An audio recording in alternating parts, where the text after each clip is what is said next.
Ayubowan,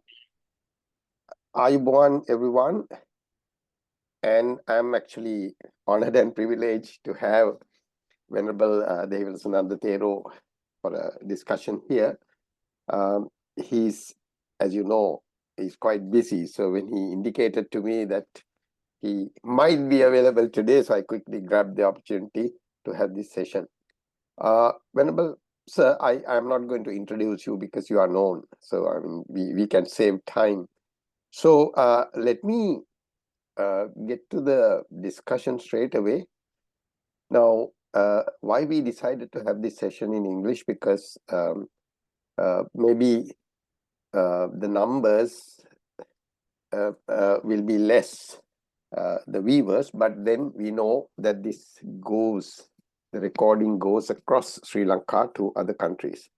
It is important that somehow we start using the English as a language in Dhamma discussions, because I have seen you conducting these sessions with the tourists in Sri Lanka. This should have been done long time ago, but then, you know, we say better late than never. So this is a great service, and I hope this can be expanded in the future.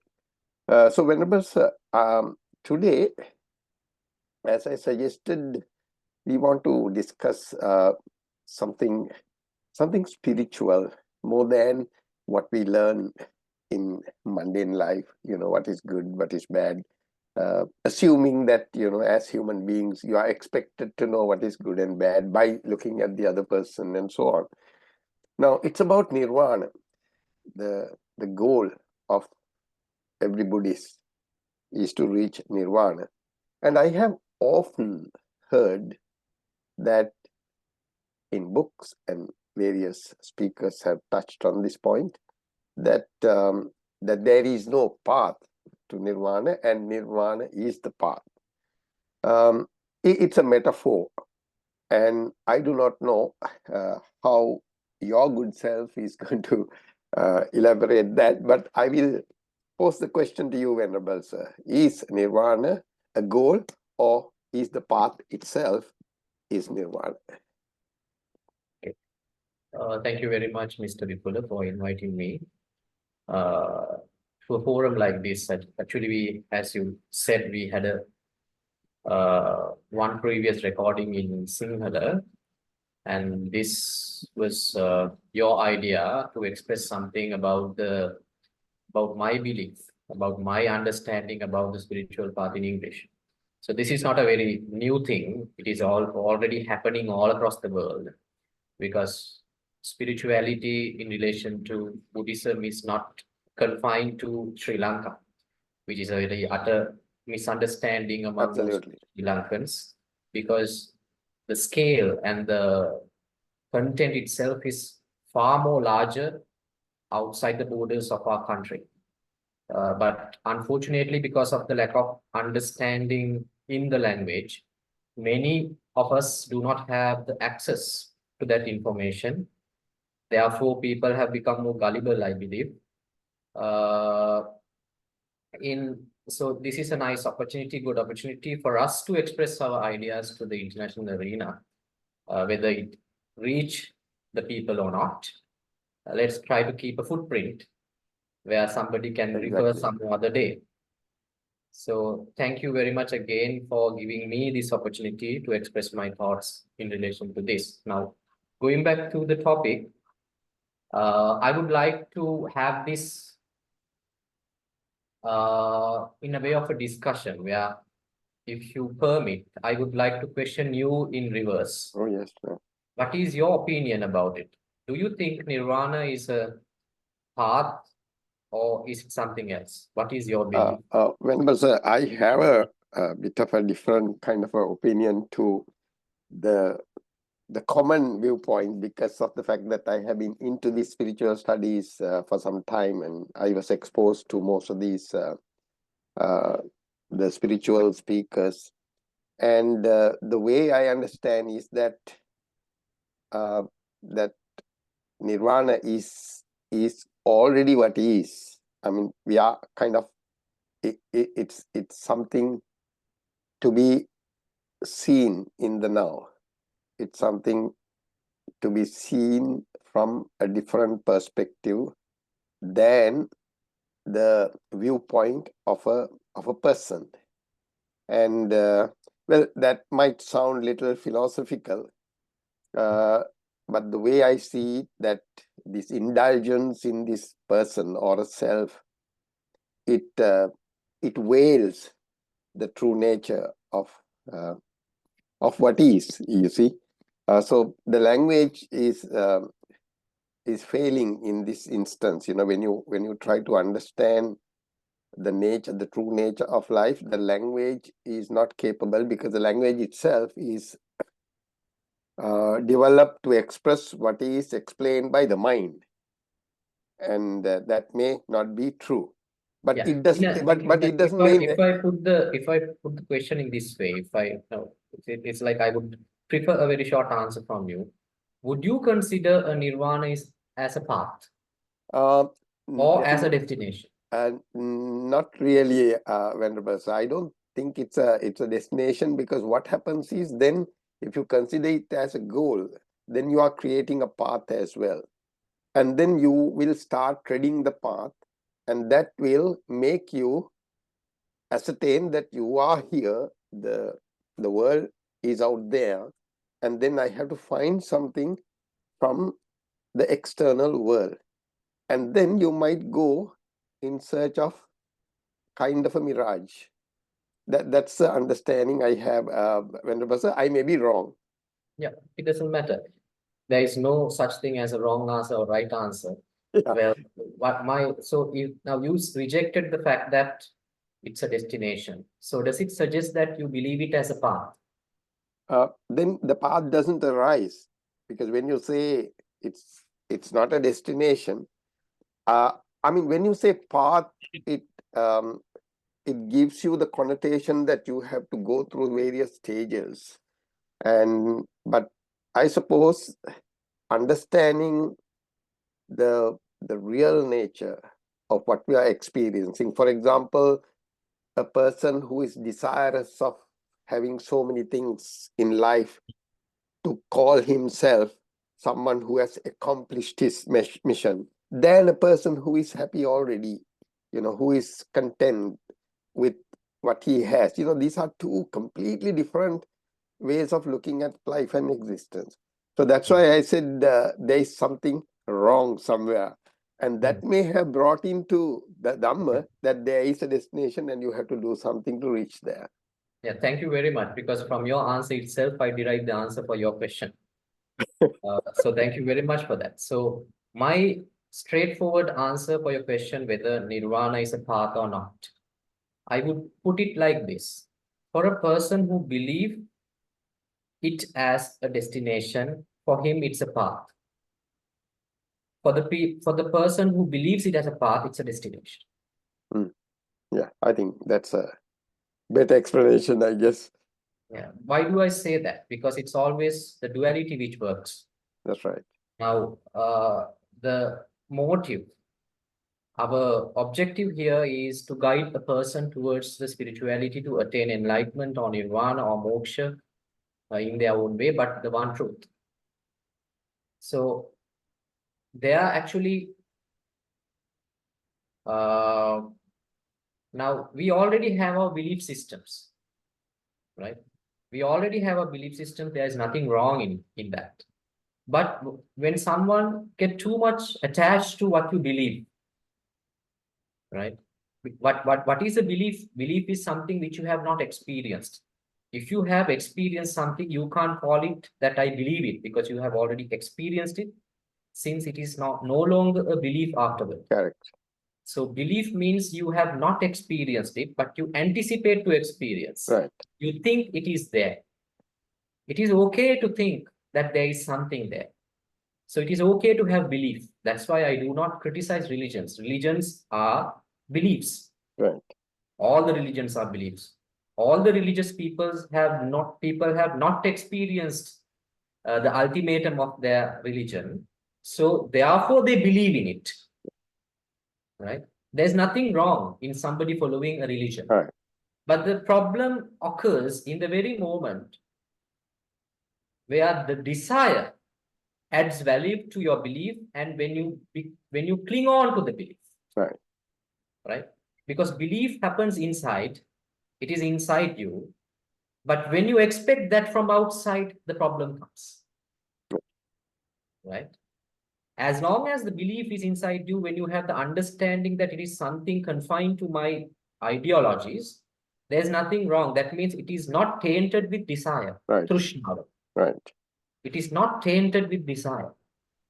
In the very moment, a belief or a belief system is tainted, adulterated with desire, then you try to seek it from outside. You expect it from outside.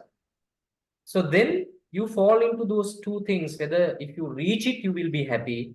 If you do not reach it, you will be unhappy. Right. Right?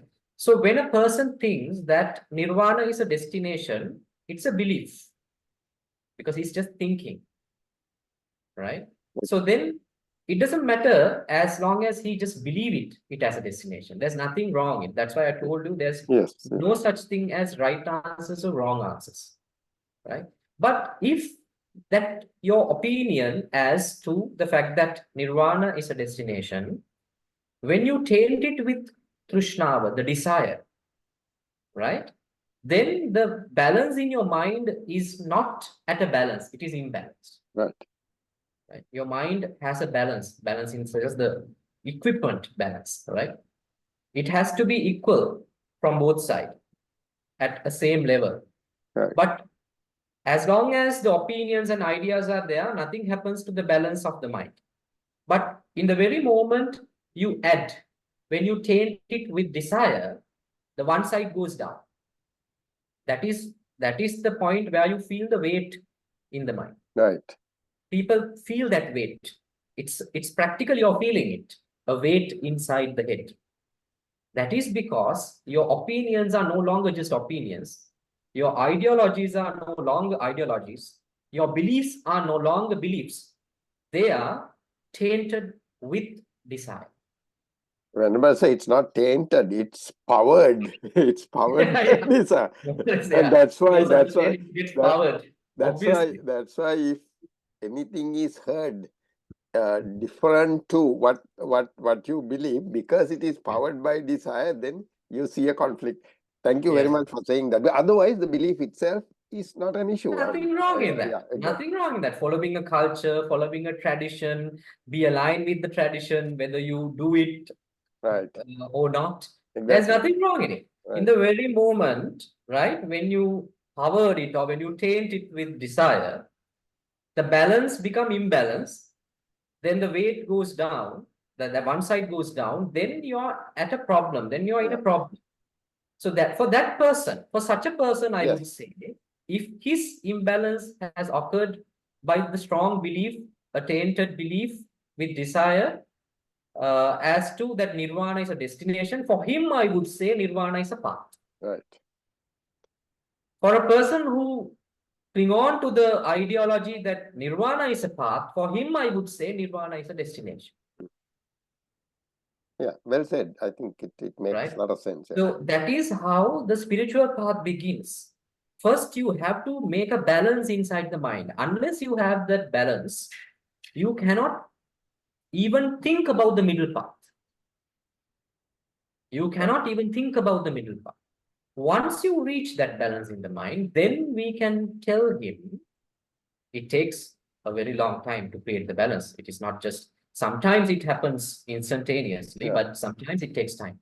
Then the next process starts where you preach him the actual spirituality. What does it really mean? What does it really mean? Right?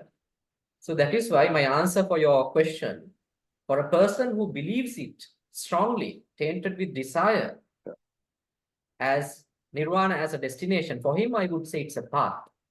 For the person who would think otherwise, it as a path, for him, I would say it's a destination.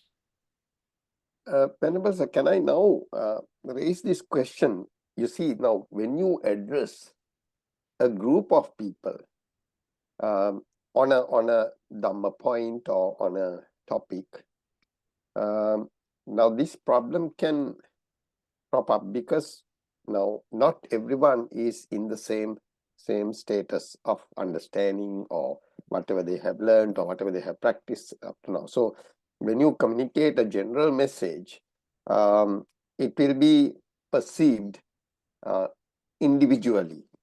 So that itself is an issue. So is that the reason why even Lord Buddha went in search of people and spoke to some people one-on-one? And what is your kind of opinion on that? Yeah, not only in the occasions where he went in search of people, even in large gatherings, he addressed one-to-one. Okay. In every discourse of Lord Buddha starts as this. He never preached a pre-organized, prepared speech in front of a large gathering. Every day, when he is in Jetamadharame, when he is in another monastery, every evening he had a gathering where he made a public speech. But that public speech was not pre-prepared. Right? What happens every day when he goes to the place where they do the discussion, he questioned the people, what have you been discussing here before my arrival? He got the point from the crowd. Maybe one person would say, I have this problem, and we were discussing this problem, right? Based on that, he made his discourse. So you can see, even at the moment where he is among a large gathering, he addressed one-to-one. That is why I always say the entire Tripitaka is a collection of prescriptions, which has been prescribed to each and every individual separately. Now for the prescription which was given to Kisa Gotami is applicable to the mindset of Kisa Gotami. The prescription which was given to Angulimala is applicable to Angulima, not to Sariputta. Right. That happens like that. So when we refer Tripitaka, we have to be very vigilant about that fact. Unless your mind is reasonably similar to Kisa Gotami, the advice given to Kisa Gotami would not work on you, because that medication is utterly useless to your illness. But generally, we have common mindsets. So some people have the mindset of Angulimala. Some people have the mindset of Sariputta. People in that similar mindset still exist and will exist even in the future. So therefore, reading and analyzing Tripitaka, it has an importance, because you will find the appropriate prescription among all those 84,000 somewhere down the line, yeah. Somewhere down the line, but there will be a chance you will not find anything at all, right? So you're right. It was always a one-to-one thing. And Venerable, so that's perhaps why I saw the way you conduct these sessions with the foreigners, because you allow them to ask questions and then you respond. I think it's very effective, and probably that needs to be introduced among the Sri Lankans as well, isn't it? Because otherwise it's very traditional, you know. I'm not saying it's wrong, but then, you know, it's a traditional discourse, everyone listens, and there's more attention paid to the rituals rather than, you know, what is said and heard. So I hope this will be absorbed by our people later on. Please continue, sir. Yes. And the most important thing which I analyze my own lectures all the time. What I see more important and more highlighted in my way of teaching is that I do not reject the other doctrines. I do not reject other paths which can take you towards Nirvana, because I would like to incorporate all of them, as like Patanjali did. Right. In yoga, right? Into yoga. Yoga had different lineages, Kriya Yoga, Bhakti Yoga, many things and many diversities. What Patanjali did was he never introduced something new. Right. Patanjali, what he did was he encoded everything. He collected everything and created one. I believe that, because now that is what even Gautam Buddha did, right? He never rejected certain aspects, because now some people, now there is a huge argument these days, whether you have to be in the system, or whether you have to revolutionize the system or change the system to attain the enlightenment. Mhm. There is no such thing as that you have to be in the system, neither that you have to reject the system to be enlightened. Exactly. There's nothing, there is no relationship with in the way that you live towards enlightenment. So if somebody prefers by being in the system itself to attain enlightenment, I appreciate that. Yeah. If somebody believes that my way is different, I would challenge the system, I appreciate that as well. But if someone criticizes, no, we are above than the other, I believe that is a lack. I mean, they lack a certain level of understanding about the spirituality, where they cannot incorporate everyone to that.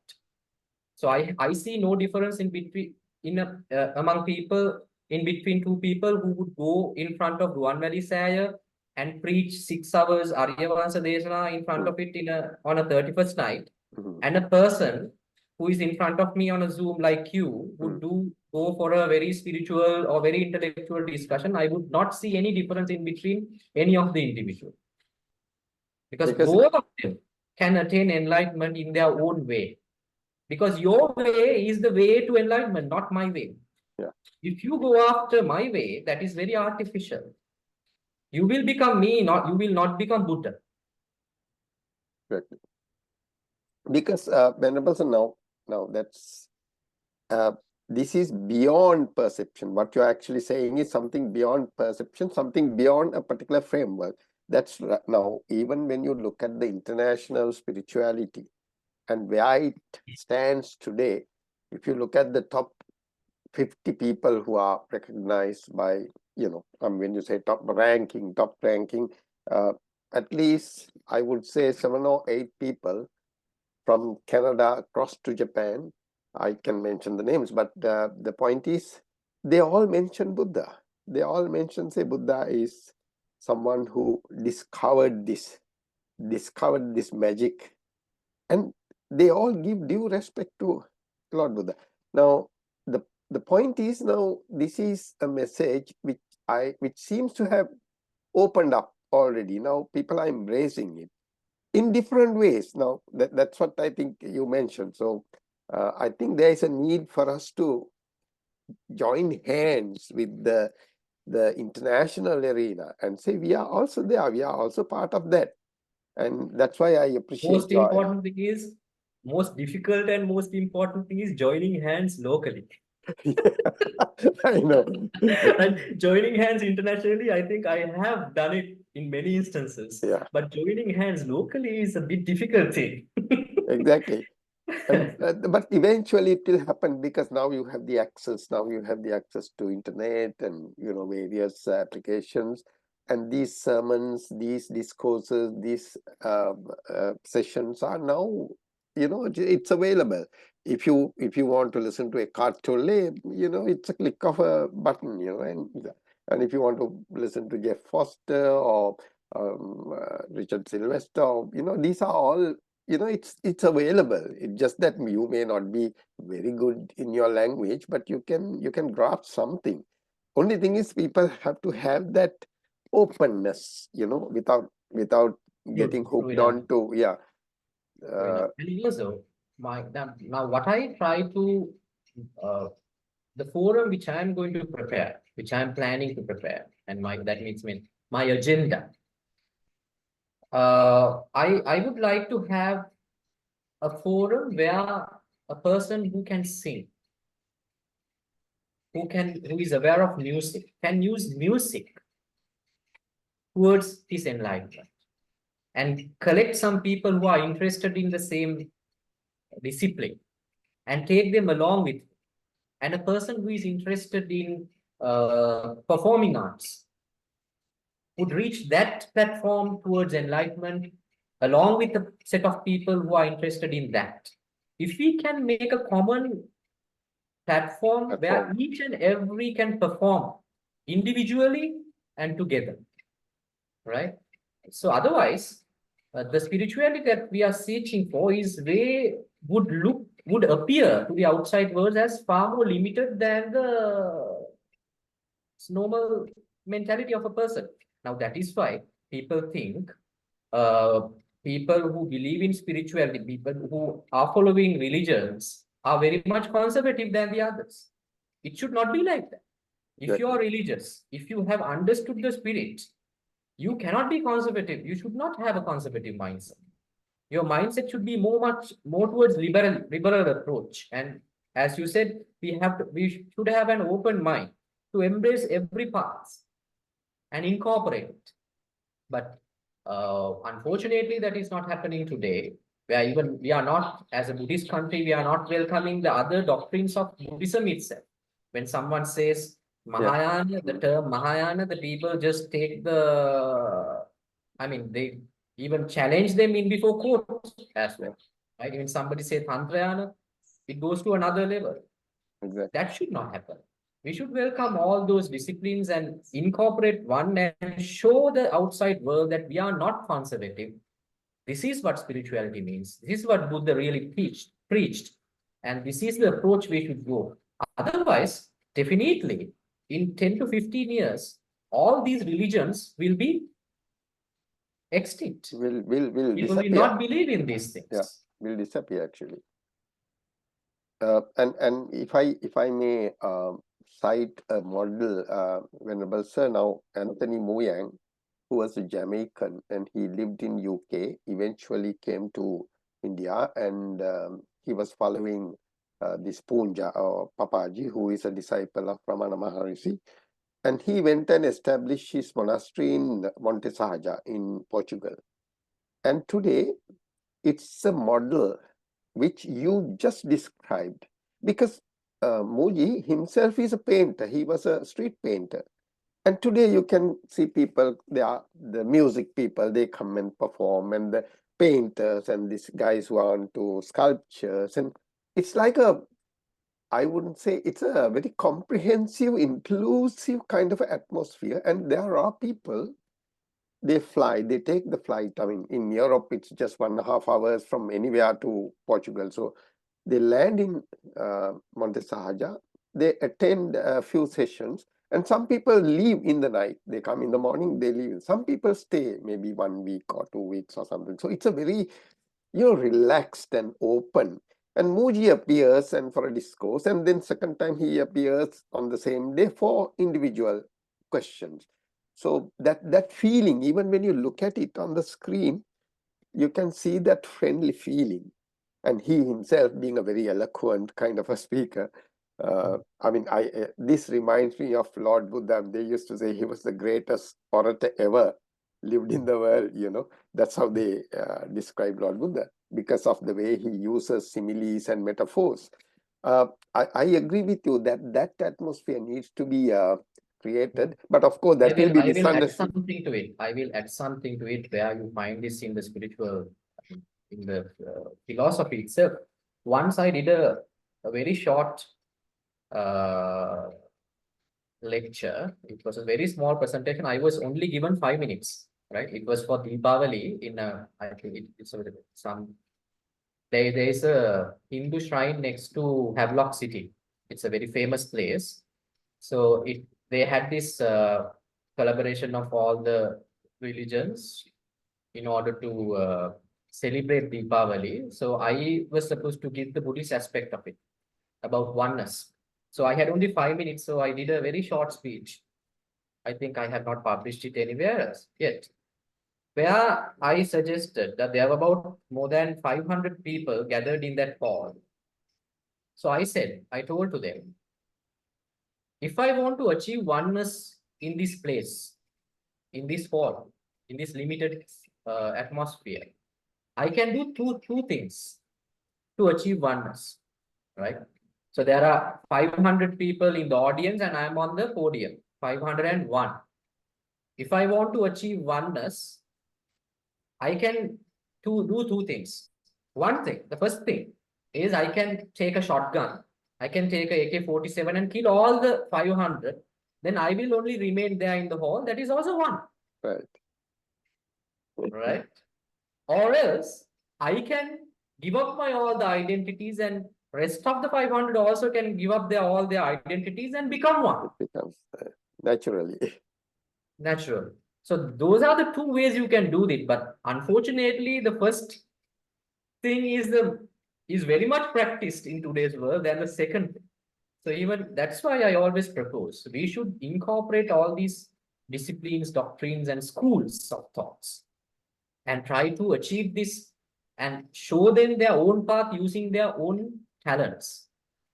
That should become the new chapter of Buddhism in Sri Lanka and also in the rest of the world. As you said, the Muji is already doing it. I'm really happy about it. I would like to get to know more about it as well. Yeah, I mean, there are so many. Earlier, as you know, in Paris, the Venerable Thich Nhat Hanh, who is from Vietnam, he set up this this plum village in Paris, and that is also a place where people gather and they meditate, they discuss. You know, they are from various countries and they have various beliefs, but they are trying to develop a common grounds and what is common. And even in my studies, Venerable Sir, I mean, it's an academic study that I have done, non-duality in relation to Buddhist philosophy. And most of these messages coming from modern non-dual teachers are found in Sutra Pitaka, in sutras. So I was asking myself, how come, you know, all these are in the sutras, and these international speakers have gained grounds by simply communicating the messages that are already there. The simple reason is, number one, obviously the language, because they can reach out. The other one is the simplicity in the message, so that it strikes. They don't use these heavy words and, you know, and I do not know. I will tell you one thing just happened yesterday. I went to a place and we did a discussion. There are about 20 people. So I tried to simplify as much as possible. You may have figured out that I always try to use simple examples and Exactly. simplify the very basics of this illusion and the path and everything. Every time when I answer a question and simplify the answer as much as possible, there was one gentleman who was very, he's literate on this Buddhist scripts. Right. He would say the Pali version of it. Exactly. Yeah. Right. So I simplify it and he complicates it. No, because they are not I happy. don't use a Pali word at all. When I say that, he says in the Sutra Pitaka, there is a Pali phrase like this and he recite that. Right. So that is the thing. We should try to reach the people in the language that they understand. Even Gautam Buddha used Magadi as a language to express his ideas. It was the language of the commoner.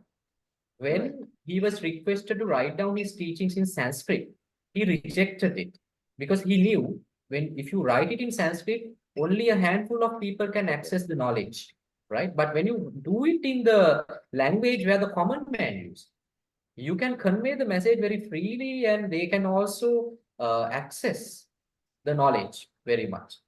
So this has to be in the common language.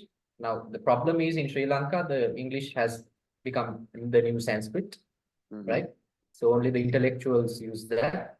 So that's the obstacle that the people have in accessing the foreign knowledge, unless they won't become so foolish like this. Even in the name of spirituality, people are being used and misused, right? But if they had the access to this knowledge which comes from outside, they would know this is not something new. This is already there, and there are more ways to think about it, right?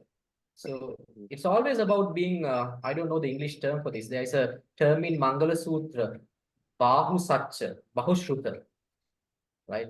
That means you are knowledgeable not only on one discipline, you are knowledgeable in different disciplines.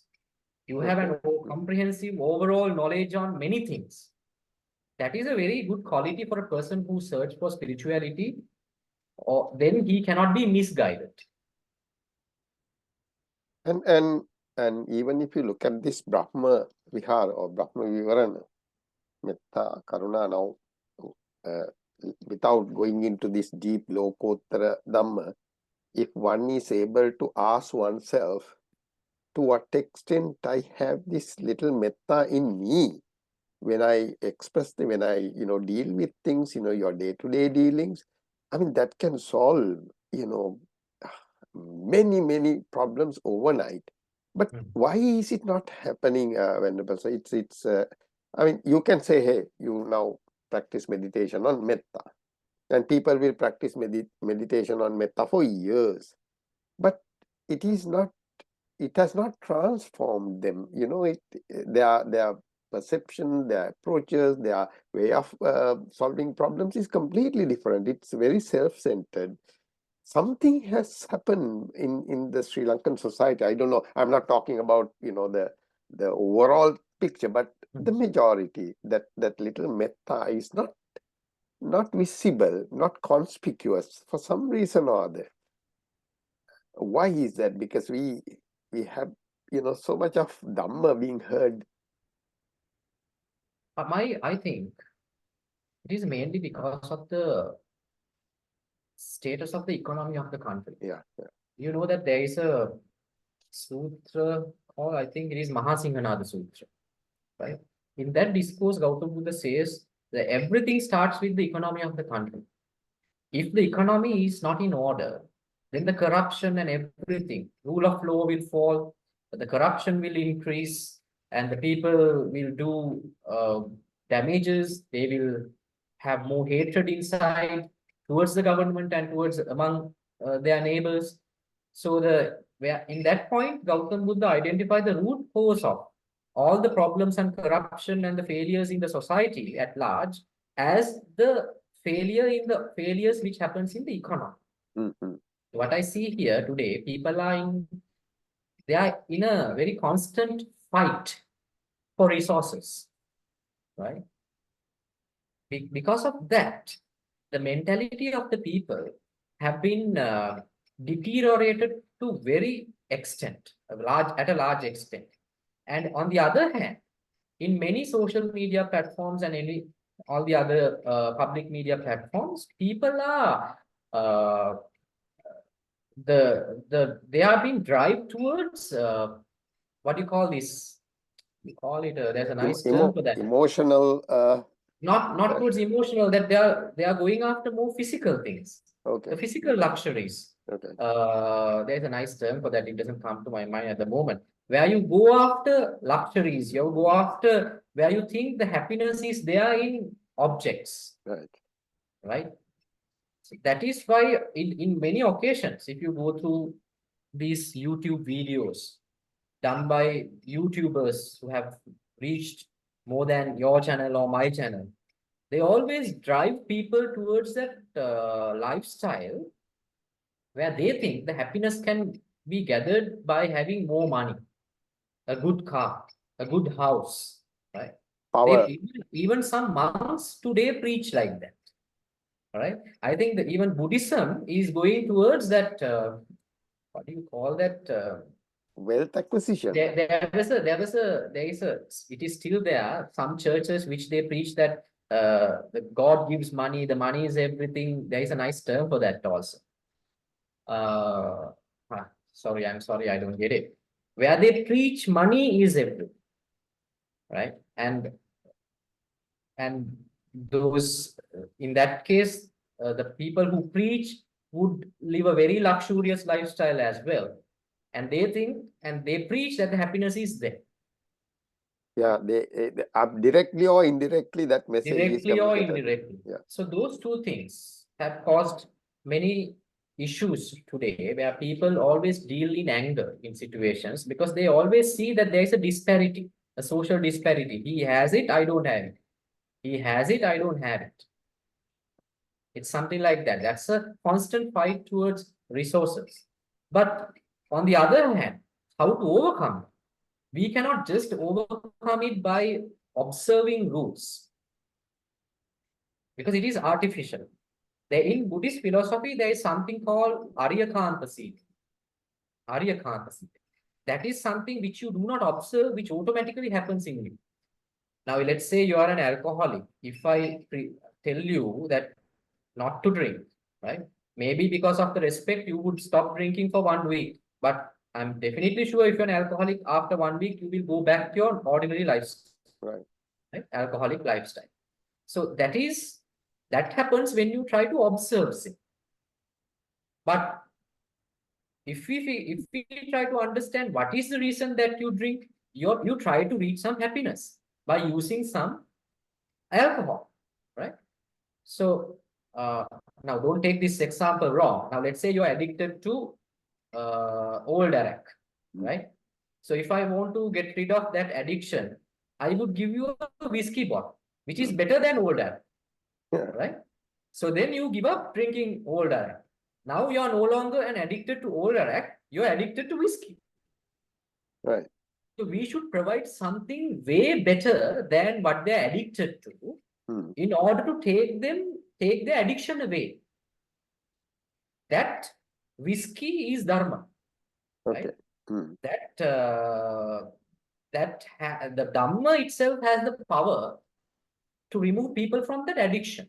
So if we give the proper philosophy, the path to enlightenment, if we clearly dictate that to people, when they try to follow that, right, they will feel the difference in their life itself, right?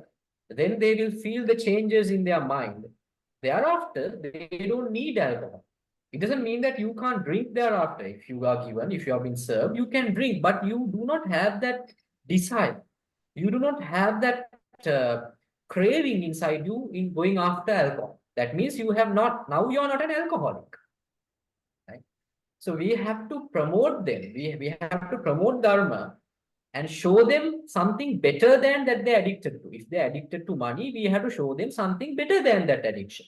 If they're addicted to women, if they're addicted to sex, if they're addicted to power, we have to show them something more powerful than that power, more sexual than that sex, more alcoholic than, it means that more concentration level of alcohol than what you already consume, right? We have to show them something better. Unless we can't show that, we cannot take people out of those addictions. Venerable sir, there is this the vicious cycle. Now, you just mentioned how people are being driven into acquire wealth, power, publicity, and positions. And okay, that's fine. Anyone who is working hard to run a business, anyone who is working hard to get a promotion in workplace, that's all fine. But what I can't understand is that social recognition. And today, probably it may be in our part of the world, but now the social recognition is also expressed or given to such material things, like people are measured by the type of the car he drives and the type of the house they live. Now, that is a bigger problem, because one thing is people are driven into this, okay, fine. On the other hand, the acceptance of the society. I don't know whether I put this correctly, because it's a cycle. So now the question is where to break this, because if you go to more developed countries, there are people who they drive Mercedes and BMWs and all that, but their lifestyle itself is simple. And a guy who has more wealth than a person who has less wealth probably travels in a real railway or take a public transport.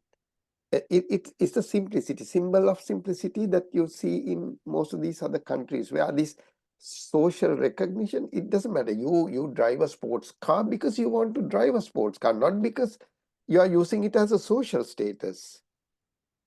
And how do you intend breaking that thing, that cycle, vicious cycle? I mean, I can give you many examples. It's all over, whether it is a religious institution or political or now my approach in that case, Mr. Vipula, is I would never try to break that. Okay. I would promote it in one way. I would let them do it. Okay. Because if you want to reach Nissarana, the first requirement is you should follow after Aswade. You should go after pleasure. That is what they are doing. Now, if you're saying, if you're proposing, I'm not so much sure about that, but if you believe that in certain parts of the world, that people have stopped that drive in their mind, that may be because that they have gone after the pleasure and they have understood the impact of it. Very likely, yeah. So in Sri Lanka, in countries like ours, I think we should let them go after pleasure. Then when they go after pleasure, they would understand the impact of it. Then they would search for Nissarana, enlightenment, a relief out of it, a bliss. At that point, we should be there. We should be available for them to serve as spiritual guides, as spiritual teachers, as spiritual leaders. We should be available there at that point. And also, if I have to add more to that question, I would like to add more to that question. Now, why a person thinks that having a Ferrari would add value to my identity? It is because his identity itself as a human being is very minimal. The value to his identity is very minimal as a person. His qualities are very minimal. So therefore, he needs some additional support from materialistic world. Now, if you are a good person, if you have been recognized as a good person in this world, nobody searches for your Rolex watch. Nobody would ask whether your house is 2-story or 3-story. Everyone would recognize you as a good person. But if your personality, if there is a lack of personality in you, then of course, you need a Ferrari to fulfill that. You need a 2-story, 3-story house to fulfill that. That is what I see there. Now, even among preachers, even among religious leaders, there are people who would go after these materialistic things. That is because they are very spiritually they are very weak. They don't have much to show, which nothing they have grown inside. So they have to show what they have grown outside. Right? There is nothing inside. When you have nothing inside to show, when there is nothing valuable inside within you, then you have to show something valuable from outside to achieve the recognition. But if you have attained that completeness from yourself itself, there is no need of much luxurious things. For such a person, a Ferrari is just a car, where he uses it to travel from one place to another place. A Rolex watch is just a watch, where he uses it not to identify him, not to get highlighted among a crowd, just to see the time. Do you understand? Yeah. I think that is the problem there. Now I would like to hear from you about your intentions, because the audience, most of the time when I conduct an interview like this, the people who watch this video, they want to contact the resource person. So first is, of course, I will get your permission to do that. And secondly, if you can just explain what your intentions are in the future, how will you go about providing this opportunity for more people in Sri Lanka as well as overseas, so that now the tourism is also picking up in the country, and probably by end of this year we will reach the highest number we used to have in 2018. And if at all, we speak about tourist attractions in Sri Lanka because we have diversity of attractions, and this can be the biggest attraction if presented and projected well in our tourism source market. If you can just spell out your intentions, because I see a great future in your effort to proceed with your plans. Well, I have a sort of a different opinion in that, Mr. Vipula, because spirituality is not a good or a service to be marketed. Oh, I didn't mean that. I mean, I didn't use it in terms of business. Because what I believe is, if you have to market something too much, that means there is something wrong in the service or the good that you provide, right? What I would like to say at the moment is, if you have not a search for pleasure, I would tell that person, go after pleasure, search for your life. If you have gone through that pleasure, if you have gone in search of pleasure, and when you have experienced the adverse effect afterward, if you want to reach something more than the materialist, the things, the happiness that you have achieved from materialistic world, if you have a craving for such a happiness, then I would invite any person in that craving to reach me. Then I think I have a solution for them, where I can guide them to find their own peace. It's not that I can make them enlightened, it's that I can guide them, where you can, the way that you can find it and the path to that. I think that's a very meaningful message. The people who will start looking for something spiritual, something called inner peace or happiness, then they are kind of ready. Is that what you meant? Yes, yes, they are prepared for it. They are searching for it, because spirituality is not a must, Mr. Vipula. It is not a must. It is a need.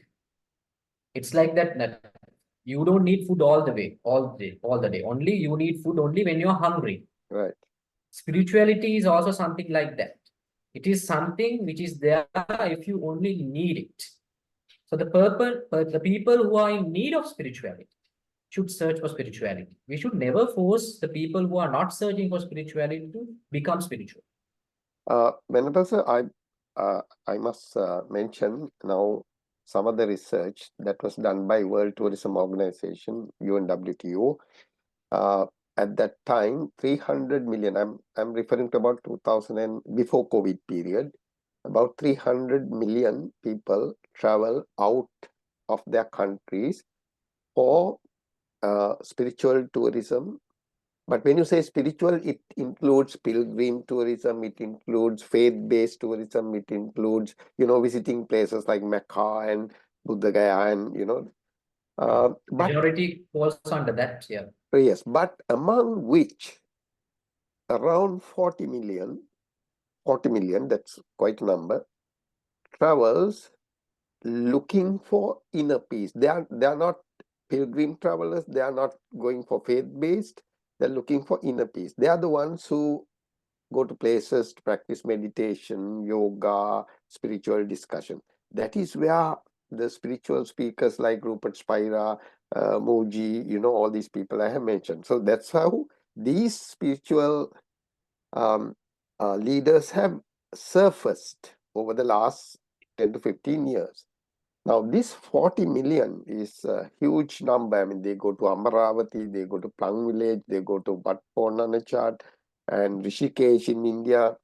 So, and Sri Lanka has not experienced that kind of visitation from overseas, firstly because of the language, and secondly, of course, there is we have very formal way. I mean, we discussed this, that will not be very conducive for those people. Yeah, I mean, I know even some of the meditation centers, some of the foreigners, they used to tell me, they have to get up at 4 o'clock in the morning and then, walk out, and then you are attacked by leeches also at that time. And then it's a very hectic program. I mean, they can't go through that kind of a rigorous kind of a thing. So something is wrong the way it has been introduced. So this number is still available provided such programs are developed and offered to them. So I just mentioned this because I see you as a great potential in this. I mean, not as a business, please don't get me wrong. It's just that the opportunity being provided. So with that, we can actually conclude, but you can give your sort of overall thing and conclude the session as well. Yes. And finally, also, I would like to thank Mr. Vipula for this invitation. I think we had a very fruitful discussion. Actually, we just only scratched the basics of spirituality. We didn't go in depth. at all. But in a way, this is a good start. If anyway, I'm always ready to Yes. be a resource person in a forum like this, and I'm doing this already in many forums as well. There is a crowd which comes to Sri Lanka also in search of Vipassana, because as you said, now there are very rigorous practices. I know, even for certain camps, I also use such things. Only the people who prefer that, because we don't show them a different picture. Right. We show them what is happening in the camp. If they are agreeable to it, they would come. Right. So then there is another way. There are, I believe that we can open up different avenues for different mindsets, because people are not so much, most of the people, they cannot go through the rigorous path. Let me give you an people- example. Venerable sir, give me an example. Now, let me, a tourist, those days a tourist will go to another country for 14 days, 2 weeks, which came down to 12 days, and it came down to 10 days. Now, you see, average holiday maker, it's about 7 to 8 days. And when you have a set meditation program for 12 days, for example, and then they say, look, you know, if you are attending this, you have to come for the entire program, otherwise forget it, you know.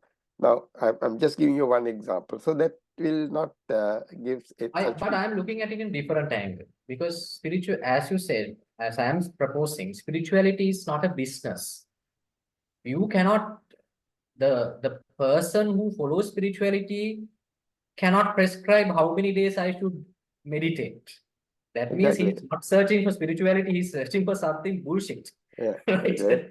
For those people, I think there should be bars and some other places where they can, they're searching for some recreation.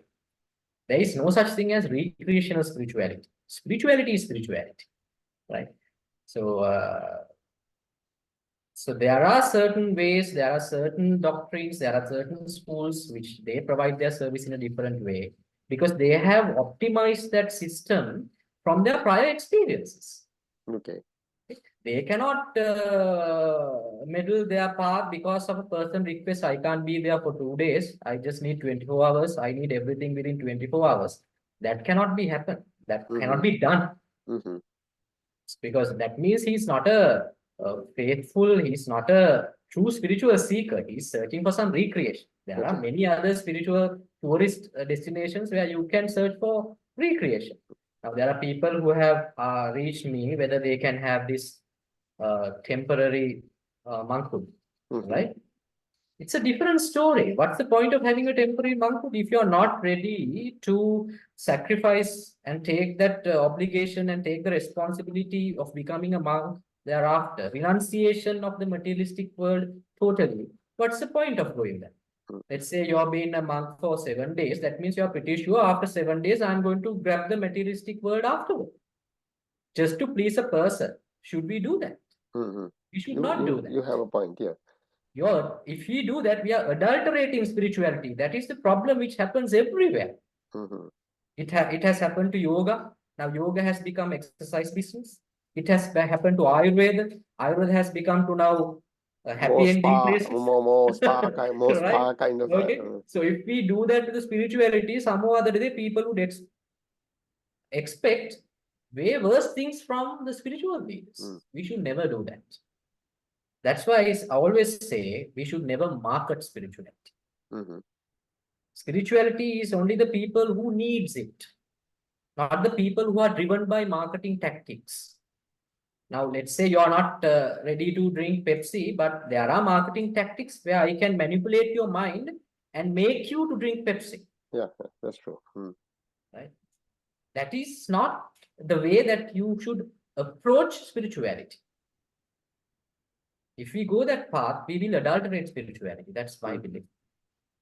Yes. No, I mean, what I suggested was because the travel behavior has changed. Now they have wellness tourism, spiritual tourism, and then it has become a kind of a very important aspect for destinations to provide that opportunity. So I mentioned that in the light of that tendency in the travel behavior.